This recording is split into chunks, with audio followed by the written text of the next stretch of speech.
قل هذه سبيلي أدعو إلى الله على بصيرة أنا ومن اتبعني وسبحان الله وما أنا من المشركين۔ اب میں فضیلت الشیخ ڈاکٹر عبدالرحمن عبدالجبار فروائی صاحب حفظہ اللہ سے گزارش کرتا ہوں کہ وہ تشریف لائیں اور موضوع بر صغیر میں تاریخ اہل حدیث پر اپنا خطاب پیش کریں۔ فضیلت الشیخ ڈاکٹر عبدالرحمن عبدالجبار فروائی صاحب کی ولادت 70 سال پہلے شہر الہ آباد کے قریب ایک گاؤں پریوا، صوبہ اتر پردیش ہندوستان میں ہوئی۔ ہندوستان میں آپ نے جماعت اہل حدیث کی مرکزی درسگاہ دارالعلوم جامعہ سلفیہ بنارس سے تقریباً 50 سال پہلے سند فراغت حاصل کی۔ ہندوستان سے آپ نے مدینہ نبویہ کا سفر طے کیا اور جامعہ اسلامیہ مدینہ نبویہ میں لگاتار 12 سال کی محنت شاقہ کے بعد جامعہ اسلامیہ سے BA MA اور PhD کی ڈگری فن اصول حدیث میں حاصل کی۔ PhD کے مرحلے سے فراغت کے بعد آپ واپس ہندوستان لوٹے اور اپنی مادر علمی جامعہ سلفیہ بنارس میں تدریسی فریضے پر مامور ہوئے۔ 4 سال جامعہ سلفیہ بنارس میں تدریسی خدمات انجام دینے کے بعد آپ پھر مملکت سعودی عرب واپس لوٹے اور وہاں کی راجدھانی ریاض شہر میں موجود عظیم الشان امام محمد بن سعود اسلامی یونیورسٹی میں بطور پروفیسر حدیث مقرر ہوئے۔ 25 سال تک تدریس حدیث کی خدمت سر انجام دینے کے بعد تقریباً 10 سال پہلے آپ کا ریٹائرمنٹ عمل میں آیا۔ تدریس کے ساتھ آپ کے تحریری میدان میں بے شمار خدمات ہیں۔ تحریر کی تینوں قسمیں تصنیف، تحقیق اور ترجمے میں آپ کی کئی کتابیں موجود ہیں۔ فن حدیث اور اصول حدیث اور سلفی عقیدہ اور منہج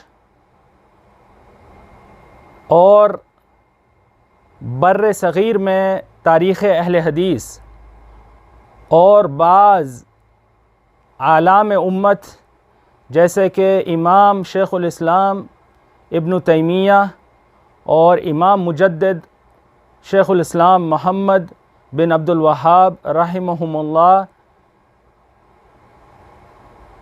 کی کتابوں اور تراث کو آپ نے عربی اور اردو دونوں زبانوں میں نشر کیا ہے۔ اس کے ساتھ ہی تقریباً 50 سال پہلے آپ نے اپنے آبائی وطن شہر الہ آباد میں ایک بہت بڑا تعلیمی ادارہ بنام جامعہ ابی ہریرہ الاسلامیہ قائم کیا ہے، جس سے سینکڑوں طالب علموں نے اپنی علم کی پیاس بجھائی ہے اور آج تک بھی وہاں سے مستفید ہو رہے ہیں۔ صرف الہ آباد تک آپ کے خدمات منحصر نہیں رہے بلکہ ہندوستان کی راجدھانی دلہی میں بھی آپ نے اپنے ادارے کی ایک شاخ کھولی ہے بنام دار الدعوہ، اور اس کے تابع فیروائی اکیڈمی اور دارالکتب السلفیہ جیسے ادارے سلفی دعوت اور مسلک اہل حدیث کی خدمت میں مصروف ہیں۔ اس مختصر سے تعارف کے بعد میں دوبارہ نہایتی ادب و احترام سے فضیلۃ الشیخ ڈاکٹر عبدالرحمن عبدالجبار فیروائی حفظہ اللہ کو دعوت دیتا ہوں کہ وہ تشریف لائیں اور بر صغیر میں تاریخ اہل حدیث جیسے نہایت ہی اہم اور دلچسپ موضوع پر اپنا قیمتی خطاب پیش کریں۔ فضیلۃ الشیخ ڈاکٹر عبدالرحمن عبدالجبار فیروائی، سابق پروفیسر حدیث، امام محمد بن سعود اسلامی یونیورسٹی ریاض، سعودی عرب۔ الحمدللہ رب العالمین والصلاة والسلام علی رسول الکریم، اما بعد۔ دنیا میں جتنے نئے وسائل دعوت و تبلیغ کے پیدا ہو رہے ہیں، ان میں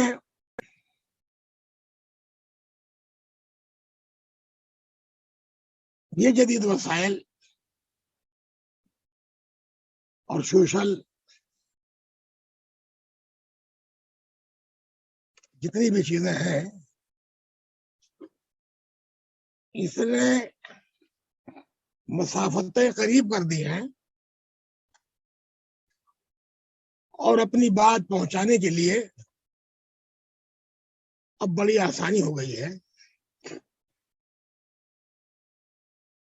انبیاء علیہ الصلوۃ والسلام کی دعوت میں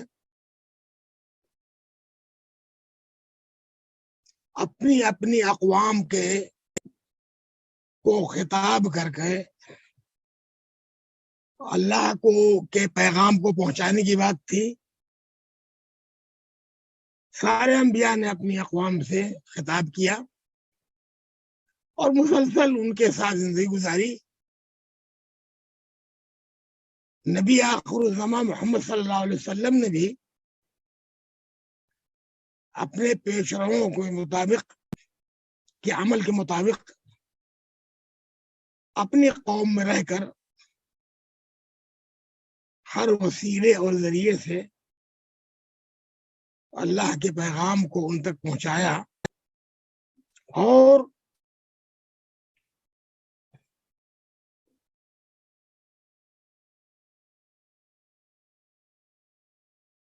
تیئیس سال کی مدت میں وہ عظیم عقیدے اور اخلاق کا انقلاب برپا کیا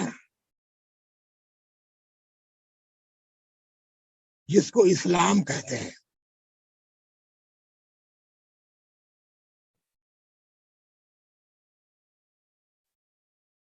اللہ کے رسول صلی اللہ علیہ وسلم کی وصیت تھی کہ میرے جانے کے بعد دو چیزوں کو مضبوطی سے پکڑے رہنا، یہ اس بات کی ضمانت ہوگی کہ تم گمراہ نہیں ہوگے۔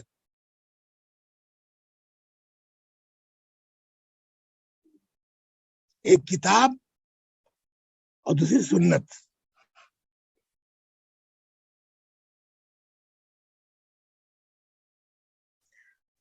کتاب و سنت کی اسی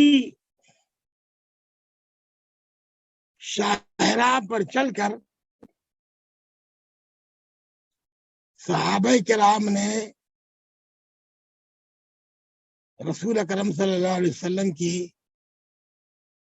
سچی تعلیمات پر عمل کیا اور اسے لوگوں تک پہنچایا۔ اس کے بعد تابعین نظام کے حصے میں یہ ذمہ داری آئی یا ان پر یہ ذمہ داری پڑی، انہوں نے خوبی کے ساتھ یہ کام کیا۔ اس کے بعد دھیرے دھیرے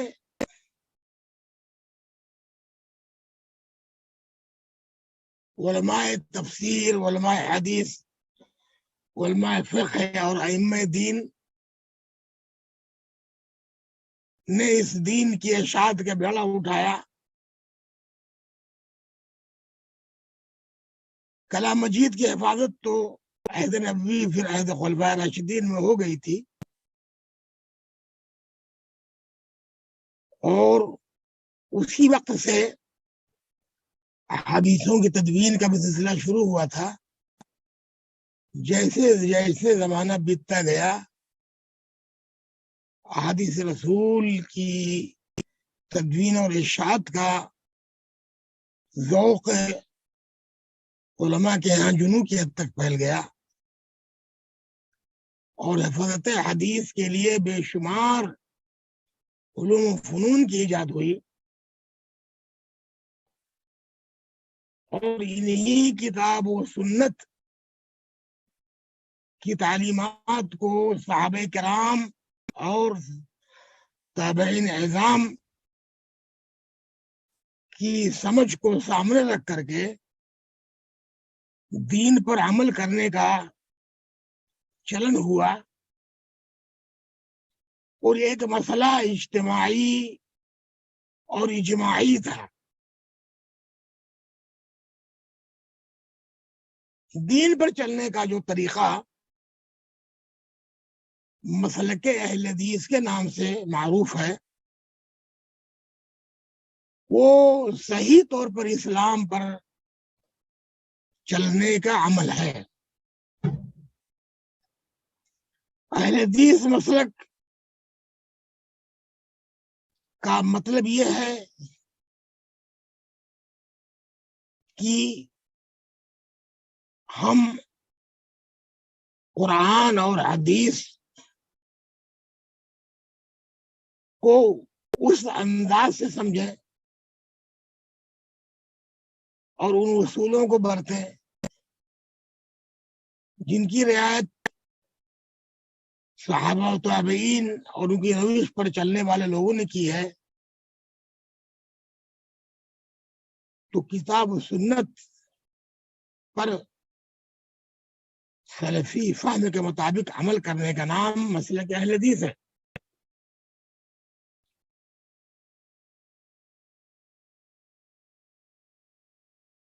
کتاب و سنت، اجماع اور صحیح قیاس، یہ چار ہمارے ایسے اصول ہیں جن میں دین کی ساری چیزیں موجود ہیں اور جو دین کو سمجھنے کی بنیادیں ہیں. یہی بنیادیں سارے ائمہ دین کی ہیں، اور اہل الحدیث مسلک کے ائمہ کے یہاں یہی چار اصول ہیں، اور انہی چاروں اصولوں کو صحیح طور پر برتنے اور ان کے مطابق عمل کرنے کی وجہ سے عقائد و عمل میں ان کے یہاں یکسانیت پائی جاتی ہے. چنانچہ فقہائے محدثین کے یہاں پہلی صدیوں میں عقائد و اعمال کا انداز یہ تھا کہ ان کی ساری باتیں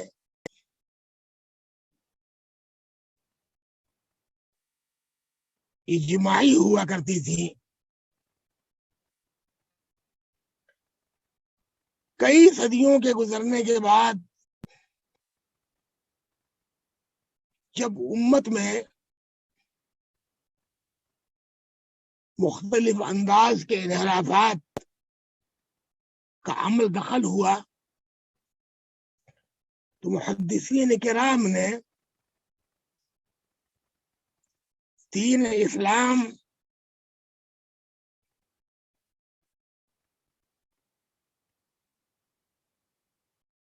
سے انحراف کے ہر وسیلے کے خلاف اقدام کیا.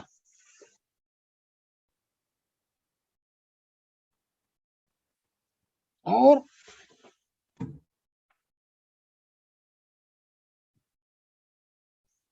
امت کی ہدایت کا سامان بہم پہنچایا.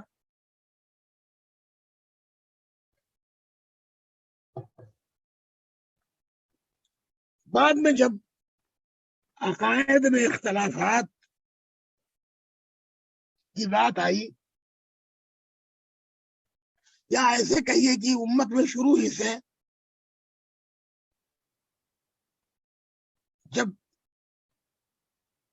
ملت میں کے اتحاد میں رکھنے ڈالنے کی کوشش کی گئی تو اہل السنہ والجماعہ کی اصطلاح کا رواج ہوا. سب سے پہلے امت میں خوارج پیدا ہوئے جنہوں نے صحابہ کرام کی سمجھ پر اعتراض کیا اور ان کی بے اطمینانی یہاں تک پہنچی کہ انہوں نے صحابہ کی عداوت میں ان کی تکفیر تک کی اور ان کے خلاف قتال کیا. دوسرا بڑا رخنا شیعہ اور روافض کی وجہ سے ہوا. اس کے بعد جو سلسلے بھی آئے انحراف کے، تقریباً خوارج اور شیعہ کے انحراف کے ارد گرد بھی ان کی ضلالتیں گھومتی رہیں اور صحابہ کرام کے زمانے ہی سے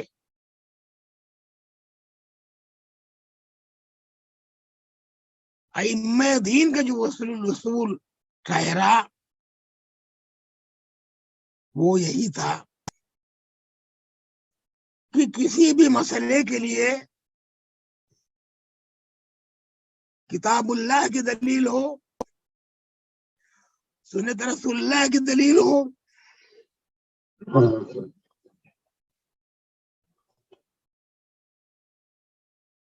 صحابہ کرام کا فہم ہو، صحیح نظام کا فہم ہو، جب جب بھی اس عقیدے اور فہم سے انحراف کے لیے لوگوں نے سر اٹھایا، لوگوں نے دلیلوں کو طلب کیا. اصلی آمد کلام اللہ معظم داشتن پس حدیث مصطفیٰ برجہ مسلم داشتن.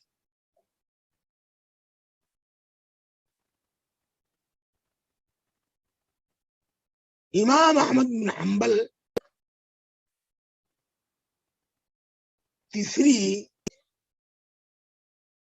صدی کے امام الائمہ تھے. آپ کا انتقال سن 241 میں ہوا.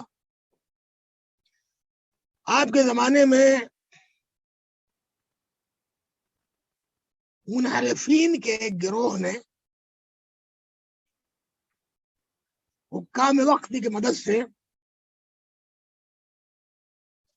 عقیدے پر شمخو مارا اور کلام اللہ مخلوق ہے یا مخلوق نہیں ہے، یہ بحث چھڑ گئی. امت کا اس پر اتفاق تھا کہ اللہ کا کلام اللہ رب العزت کی صفت ہے اور اس کو مخلوق کہنا گمراہی ہے. چنانچہ حکام وقت کے دربار میں جب مجلس مناظرہ گرم ہوئی اور سختیاں کی گئیں تو آپ کا ہمیشہ یہی مطالبہ تھا کہ لاؤ کوئی دلیل کتاب و سنت سے. امام ابن تیمیہ کا انتقال ہوا 728 یعنی 8ویں صدی ہجری میں. ان کے زمانے میں بھی فقہا و قضات اور اس زمانے کے حکام کی جو دین میں عقائد کی روش تھی وہ انحراف کی راہ پر تھی اور اسی کو وہ اصل سمجھتے تھے. اس واسطے کی ان کے پاس جو کتاب و سنت اور فہم سلف کا صحیح اصول و ضوابط تھے اور کتاب و سنت کے جو دلائل تھے ان کے وافی تھے.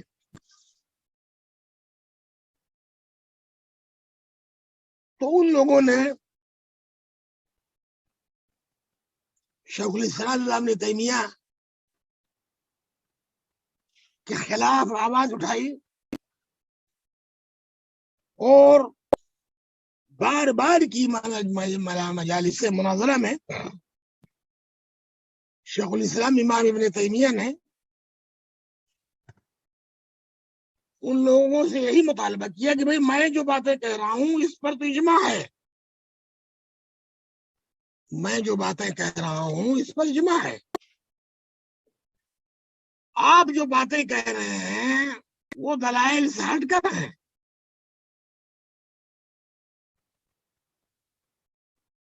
ہم اللہ رب العزت کے اسماء و صفات میں تعویل اور انحراف قائل نہیں ہے. یہ امت کی اجماعی مسئلہ ہے. جیسا کہ امام بخاری نے عقائد کے بارے میں اپنے عہد کے عالم اسلام کے بڑے بڑے شہروں اور ان میں رہنے والے علماء جو کہ سینکڑوں کی تعداد میں تھے کا نام گنا گنا کر کے عقیدہ سلف کا اظہار و اعلان کیا ہے اور کہا ہے کہ ہم اس عقائد پر تھے. شیخ الاسلام لکھتے ہیں کہ میں نے 3 سال تک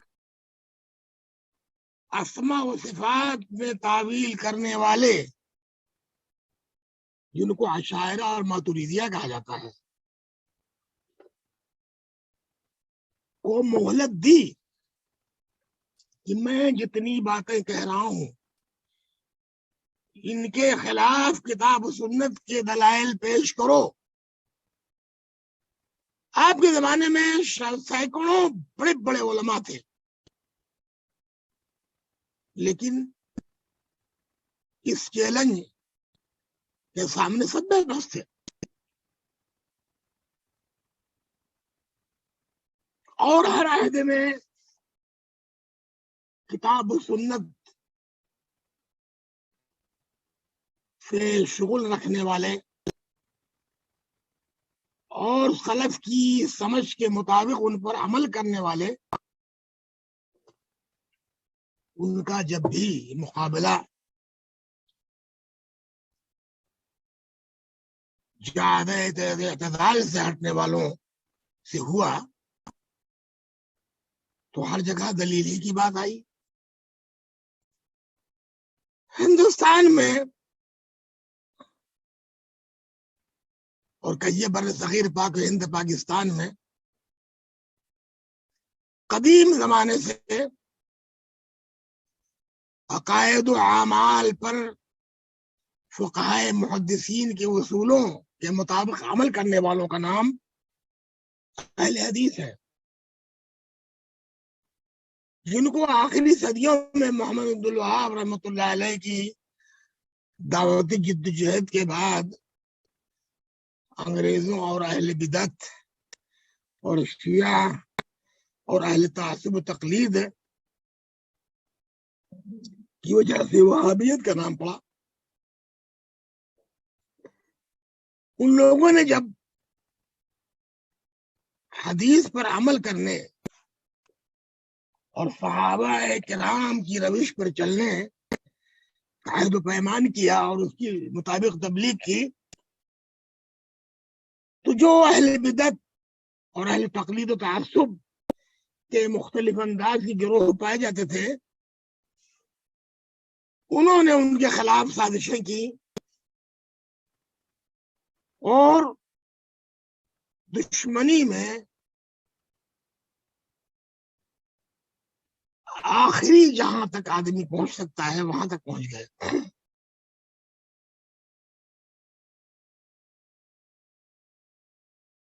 شروع صدیوں میں جیسا کہ تاریخ موجود ہے، مسلمان فاتحین اور مسلمان تاجر کے ذریعے سے اسلام کی تعلیم بر صغیر میں آئی.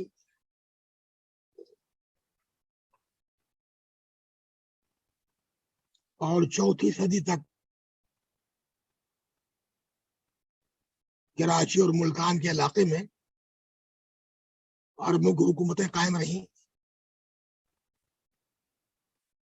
اور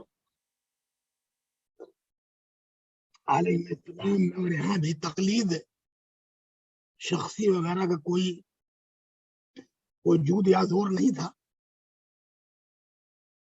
لیکن بعد کی صدیوں میں مسلمانوں کے معاشرے میں عقائد کی دنیا میں انحراف آیا،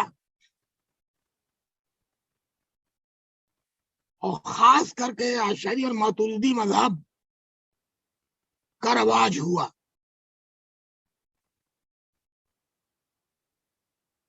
جس میں چند ذاتی صفات باری تعالیٰ کے علاوہ سب کی لوگوں نے تعویل کی.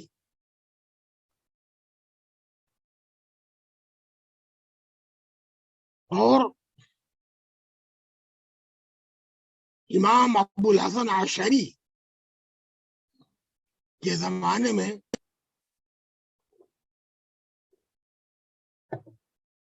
معتزلہ کا بڑا زور تھا، جو مکمل صفات باری تعالیٰ کا کے منکر تھے. تو ان کے مقابلے میں امام ابو الحسن عشری کی جدوجہد کو بڑا قبول حاصل ہوا،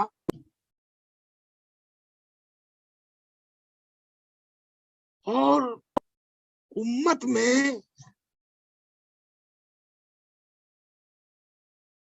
باقاعدہ ان کے مذہب پر چلنے والوں کو مورخین نے اہل السنہ والجماع کا نام دیا معتزلہ کے مقابلے میں.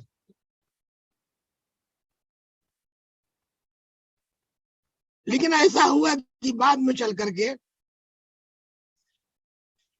خود امام ابو الحسن عشری نے، جو کہ پہلے معتزلی تھے، پھر توبہ کر کے انہوں نے اپنا مذہب بیان کیا، جس میں کہ 7 صفات کے علاوہ میں تعطیل تھی، تعویل تھی.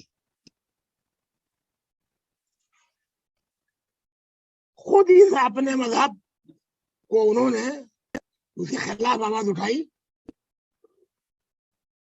اور ان کی مشہور کتاب مقالات الاسلامین ہے، اور دوسری کتاب الابانہ ہے، اس میں اپنا مذہب ظاہر کیا، واضح کیا، اور امام احمد بن حنبل کے مذہب کے مطابق کہا کہ ہمارا مذہب ہے. لیکن ان کا درمیان والا مذہب اشعری کے نام سے، اور بعد میں وہی چیز ہلکی پھلکی تبدیلی کے ساتھ اس ہمارے مشرقی ملکوں میں، ہندوستان، پاکستان وغیرہ کے علاقے میں پھیل گیا، اور یہ سب اہل سنت والجماع کے نام سے پھیلا، حتیٰ کہ آج بھی ہمارے ہندوستان کے اہل تقلید اپنے کو اہل سنت والجماع کہتے ہیں اور اپنے کو سنی کہتے ہیں، جبکہ وہ اہل سنت والجماع کی شرعی حقیقی اصطلاح سے کوسوں دور ہے۔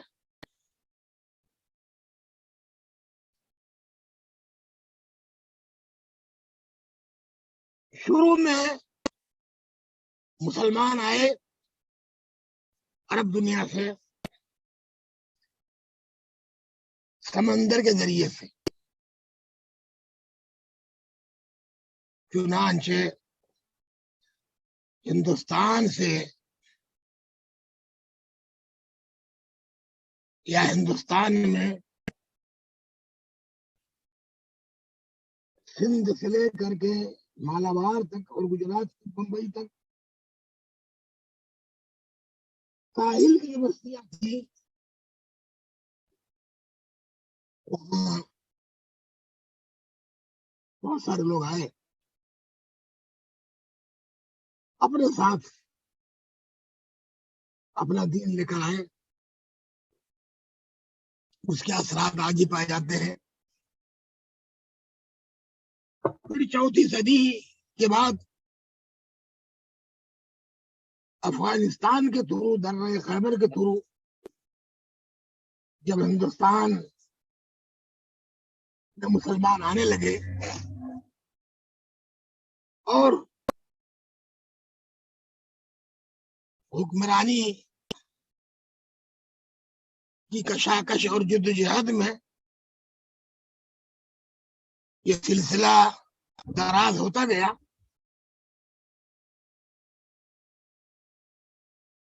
تو 800 سال تک مسلمانوں کی کم و بیش حکمرانی رہی۔ تو اس میں اسی دین کی حکمرانی تھی جو ان عجمی ملکوں میں رہنے والے مسلمانوں کو دین تھا۔ اس طرح سے اہل حدیث مذہب کے مقابلے میں اکثریت ان لوگوں کو ہو گئی جو عقائد کے باب میں بھی مسلک سلف سے دور تھے اور فقہی فروع کے بارے میں بھی ان کے یہاں تعصب تھا، اور زہد و ورع کے نام پر تصوف کے اعمال میں بھی وہ مسلک سلف سے دور تھے۔ ایسے ماحول میں مختلف صدیوں میں مختلف علاقوں میں علماء پائے گئے، اور حسب توفیق حدیث کے مطالعے اور حدیث کے پڑھانے سے ان کے یہاں جو حریت فکر پیدا ہوئی اور سوچ میں تبدیلی آئی، تو مروجہ جو تقلید تصوف گروہ تھے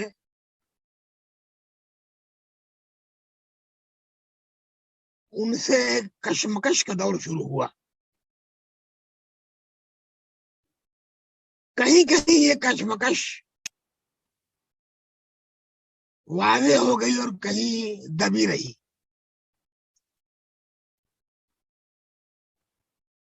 حدیث کی خدمت کے باب میں جب بر صغیر کے علماء کی تحریروں کا مطالعہ کیا جاتا ہے تو پتہ چلتا ہے کہ کافی حد تک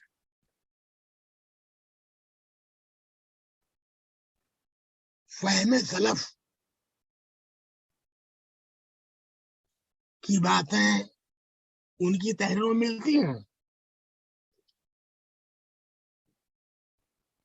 شرک اور بدعت کے خلاف، حتیٰ کہ تقلید خلاف ان کے ہماقیں ملتی ہیں، لیکن چونکہ عام معاشرے میں تصوف تقلید کا چلن تھا، تو اس راہ سے ہٹ کر کے اس کے خلاف اعلان جنگ یہ ہر آدمی کام نہیں تھا. یہی وجہ ہے کہ مختلف وقتوں میں کچھ کتابوں کی دنیا میں، کچھ درس گاہوں میں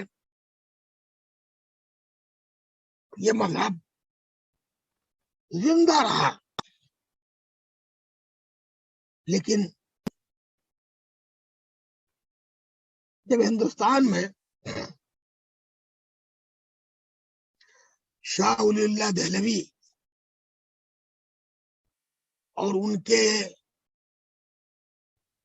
لڑکوں نے اور ان کے شاگردوں نے کتاب و سنت کی تدریس کا بیڑا اٹھایا اور لوگوں کو کتاب و سنت کے مطابق چلنے کے لیے دعوت دی، تو دھیرے دھیرے تقلید و تصوف کی برف پگھلنے لگی، اور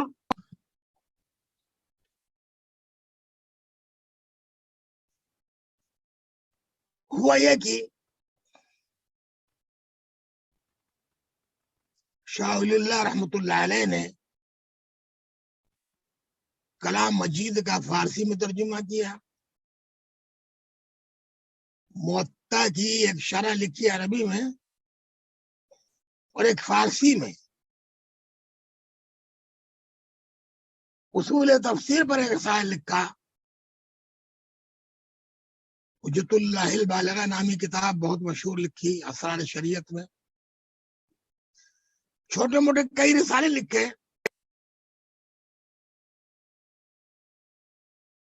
یقت الجید فی الاجتہاد والتقلید اور اس طرح کی چیزیں، اور اپنے شاگردوں کو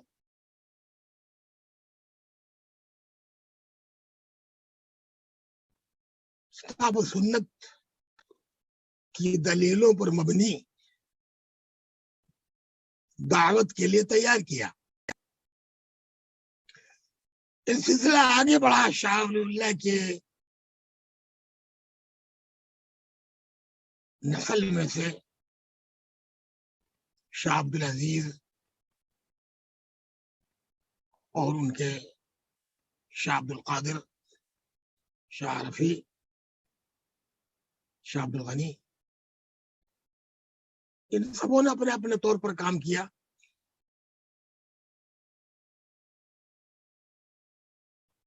ان کی تحریرات سے کافی حد تک مسلک سلف پر چلنے کی بنیادیں فراہم ہوئی،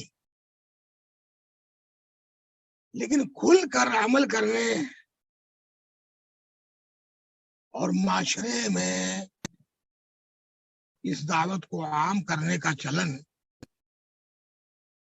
مختلف اسباب کے بنا پر نہ ہو سکا. لیکن شاہ عبد العزیز کے زمانے میں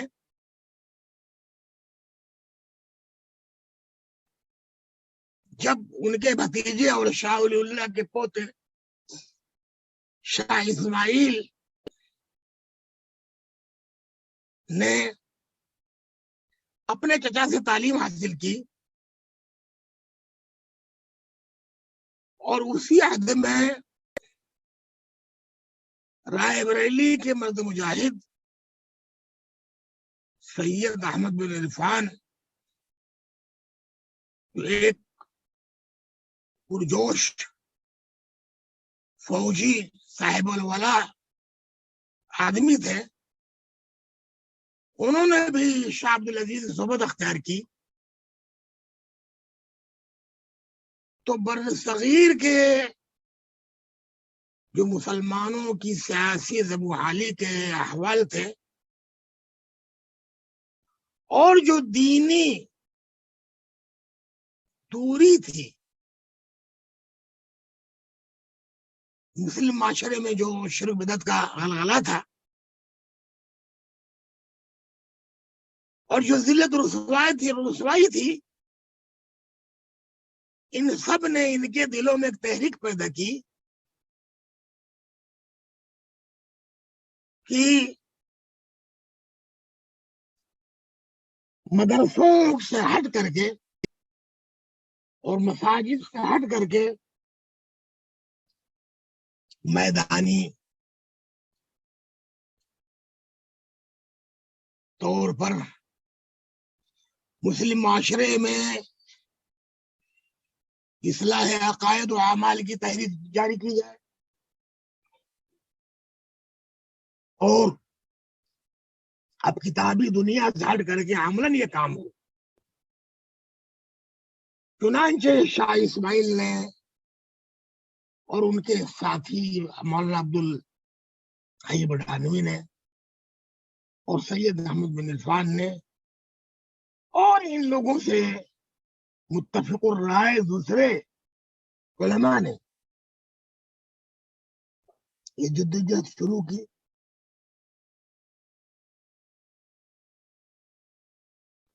ایک تو مسلم معاشرے میں دعوت و تبلیغ کام کیا جائے، اصلاح معاشرہ کام کیا جائے، دوسرے مسلمانوں کی طاقت کو اکٹھا کیا جائے تاکہ پنجاب کے علاقے میں راجہ رنجیت کے زیر اعتاب کمزور مسلمانوں کی دسترسی کی جائے اور ہندوستان پر انگریزوں کے غلبہ کو ہٹانے کے لیے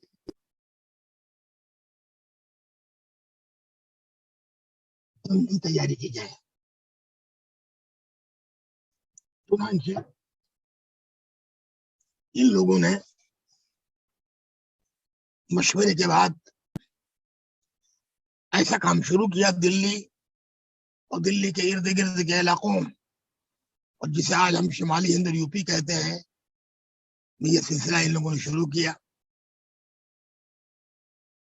ابھی آپس میں مشورہ ہو رہا تھا کہ ان علاقوں سے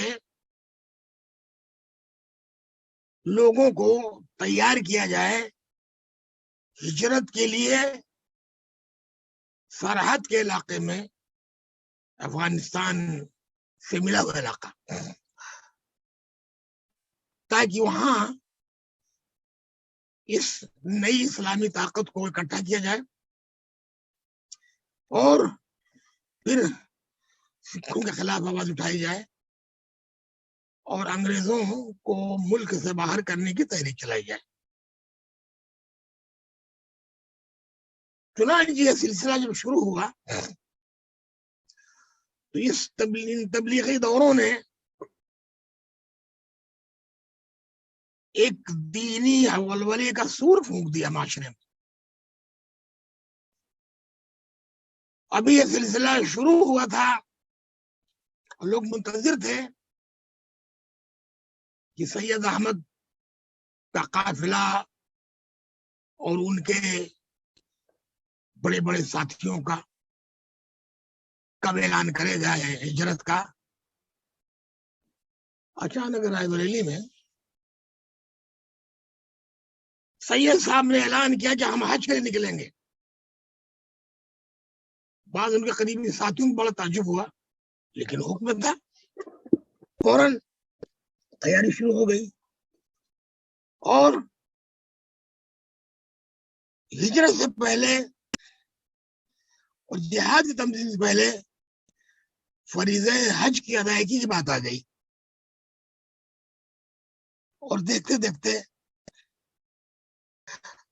اس زمانے میں مشہور ہو گیا تھا کہ ارے وہ سفر کی پریشانیاں ہیں اور راستے میں سمندری ڈاکو نقصان پہنچائیں گے، حج فرض نہیں ہے، یہ ہے وہ آخری.